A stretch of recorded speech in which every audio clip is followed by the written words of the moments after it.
R2 is here with a robotic adventure, and that robotic adventure is Terminator 2 for your Nintendo Entertainment System with basically labeled art that could also be a movie poster.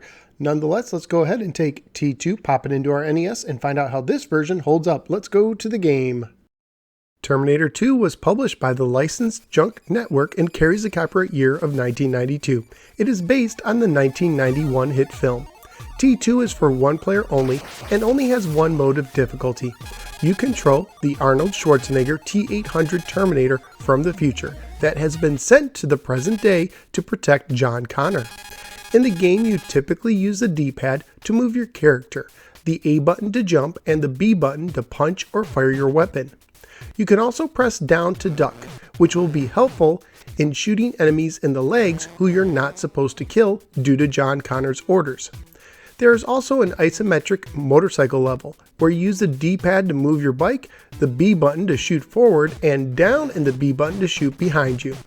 The game begins with you fighting your way through a bunch of bikers to a bar fight with a big old biker in order to get a gun and a motorcycle, which you will drive in the second level. After that, you'll be able to use your gun in other platforming levels, but you will need to search for ammo and other items as well, depending on the level, until you reach the final battle with the T-1000. You are given 5 lives and a battery life bar that runs down as you get hit, but no continues.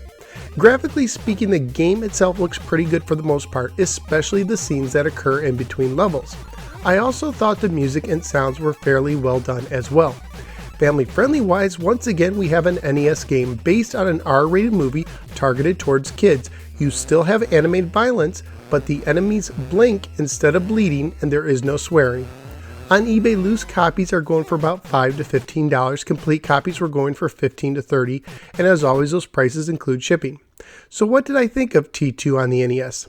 Well, initially things started well. As I began playing, the game looked and sounded good and seemed to control well enough, but I found that the almost invincible Terminator I was controlling began to lose life way too quickly to hits from random bikers.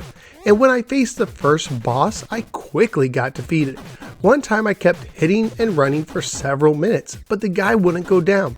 Since there is no boss life meter, I had no idea I wasn't really doing any damage and needed to get in a few more hits before running away. But the real deal breaker was the following motorcycle level, where it seemed way too easy to run into something and blow up. I understand that you need to put challenge in a game, but I felt more like a China doll than a powerful machine from the future, and that shouldn't be in a Terminator game. And it's a shame too, because if the difficulty was more manageable, I could actually see this being a fun game to play. So where am I going to rank T2? Well, it's going to be low, very low. So let's have a face-off with the current cellar dweller, Urban Champion. Urban Champion. Urban Champion is very monotonous, but it definitely is more pick up and play friendly, so I'm going to make T2 my new bottom rank game for the NES. T2 could have been good, but it ends up terminating itself due to the extreme difficulty.